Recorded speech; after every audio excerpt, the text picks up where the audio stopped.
Ayan, good evening po. Samahan niyo po ako at ipapasyal ko kayo dito sa Old Port ng Doha, kung saan makakabili po kayo ng fresh fish. Ayan po ang kapaligiran.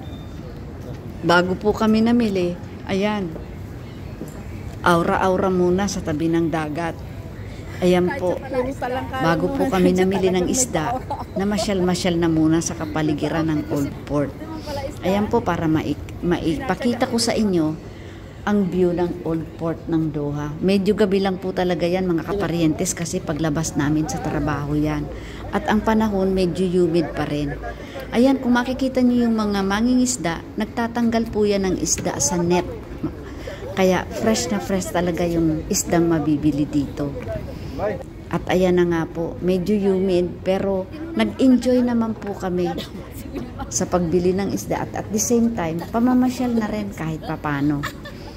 At naipasyal ko rin kayo, yun ang mahalaga. At sana mag-enjoy kayo. Ayan po ang kapaligiran, no? Ang ganda. Mga 10 o'clock po yan, past 10 ng gabi. Paglabas namin sa trabaho. Ayan, ang ganda-ganda po dyan. Ayan po yung mga mangingisda. Oh. Ayan po yung boat nila at nililinis na after nilang mangisda. At ayan na nga po ang isda. Oh. Dineliver na doon sa tabing dagat. At doon sila nagtitinda. At di hamak pong mas mura yan kaysa sa mga supermarket, mga kaparientes. Kaya ang saya dyan mamili. Yung mga tipong lutong mabilisan lang. Ayan, ang saya-saya at napakasarap ng isda. Ako po ay napakahilig ko sa isda. At ayan na nga po, idong akong bumili ng crabs. Kasi parang nanabik din po akong, although hindi po ako ganun kahilig sa crabs, pero nasabik po ako dahil ang kilo ay 5 real lamang. Napakamura.